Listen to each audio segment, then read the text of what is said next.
Alexandra, Angola experimentou um sistema de transportes públicos eficaz na época do Partido Único, mas mais de 3 décadas depois há um colapso, como nós estamos a verificar. O MPLA nunca mais conseguiu esse efeito. Ora, objetivamente, quais as dificuldades existentes que impossibilitam o país a não ter uma rede de transportes públicos efetivamente ao serviço do povo? Vítor, quando nós estamos a gerir um país, nós temos que olhar para um sistema, para um todo. Nós não podemos ir resolvendo os problemas. Agora, este aqui porque hoje rebentou, amanhã aquele ali porque rebentou. Não. O problema é que as nossas políticas não são consequentes. Cada vez que muda um ministro, muda a política. Então, fica muito difícil, quer dizer, há planos que têm que ser planos, sobretudo estes das questões da mobilidade, têm que ser planos de longo prazo. Por exemplo, vou-lhe dar um exemplo. Os candongueiros entraram em greve. A maioria dos candongueiros é extraordinariamente útil e imprescindível nos bairros, porque estamos a falar de ruas que não são asfaltadas, estamos a falar de ruas que são becos, onde um autocarro grande não passa. Portanto, não basta dizer vou comprar 1.500 ou 1 milhão de autocarros. A estrutura do país tem que ser avaliada para saber que tipo de transporte é que eu vou pôr em determinada zona para servir a população. Nós temos uma população que anda quilómetros a pé em todo o país. Eu não sei se no tempo portanto, no tempo do MPLA sozinho, se os transportes funcionaram bem, porque eu não vivia nesse tempo em Angola, mas é frustrante, ao fim de 50 anos, nós não termos, como disse há bocado, um único problema resolvido. E nós estamos a ver, o que nós estamos a ver com o exemplo dos transportes é aquilo que está a ser a última gota dentro que está a fazer transbordar um copo. Há pessoas que estão a andar de Viana a Luanda a pé, sim. Portanto são perto de 20, 25 sim, quilómetros. Mas se olhar para as províncias... E há um silêncio da parte do Presidente. Se olhar para as províncias, é que o problema... Angola conseguiu normalizar, o governo angolano conseguiu normalizar o anormal. Por exemplo, nós temos províncias onde uma grávida tem que andar 80 km para ir fazer uma ecografia. Isto não é avaliado. Isto não é dito em sítio nenhum. E se não for mais, pode até ser 100 e tal quilómetros. Vai dormindo no caminho. Portanto, nós temos problemas graves de base. É essa pata que nós temos que... Estamos a construir o edifício pelo telhado. É essa pata que nós temos que fortalecer. E como é que em 50 anos não se consegue efetivamente tocar na causa e esbate-se o efeito? Pois, porque há aqui um problema grave que o governo angolano, ao longo dos anos, tem cometido, portanto, uma visão que na verdade não está a levar a lado nenhum. É alérgica à ciência.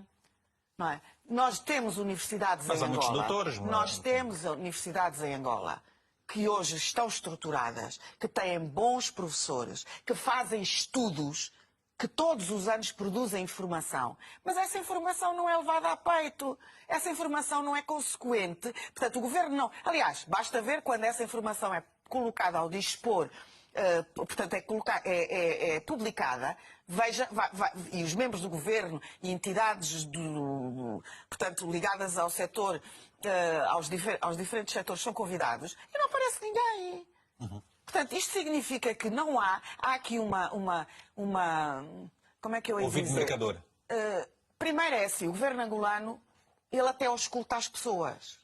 As organizações, até ausculta, mas depois não faz concertação. O que é que me interessa? Eu pedir a opinião do Vítor e o Vítor dar-me a sua opinião e até ser uma opinião boa, porque foram várias pessoas que deram aquela opinião. O que é que me interessa? Eu ouvir o Vítor e depois não pôr, se na verdade se provar que a sua opinião é eficaz, é válida, e eu não a ponho em prática. Portanto, não é por falta de aviso, não é por falta de colaboração das universidades públicas e privadas em Angola. Há relatórios de tudo quanto é. Portanto, os problemas estão devidamente definidos, as soluções também, e, portanto, fica muito difícil o governo hoje vir dizer que não sabia. O que neste momento nós temos é uma política de inação. O governo acorda para apagar fogos. Isto não é uma forma de governação. Portanto, as políticas sociais estão perfeitamente desvalorizadas na saúde, na educação, na habitação, no emprego. nos salários, na questão da juventude, que 50% dos jovens entre os 15 e os 35 anos estão, aliás, entre os 15 e os 25 anos, estão desempregados e não vão à escola. 50%, estamos a falar de milhões de pessoas.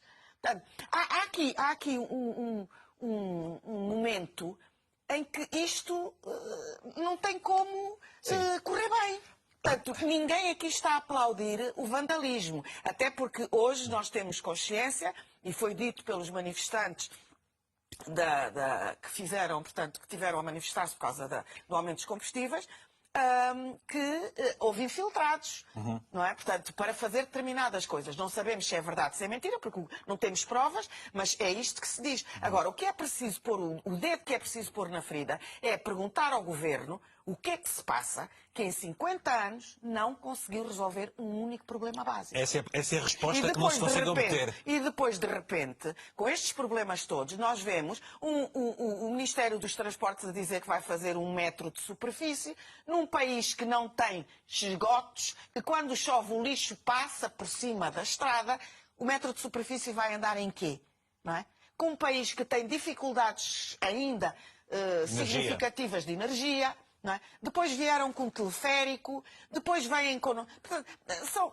Aquilo que é o básico, que é simples, que pode ser funcional, que continua a ser funcional em todos os países do mundo, que é adaptar os autocarros às condições do país, isso não foi feito. Já voltamos a isso, já vamos a Benguela a ouvir.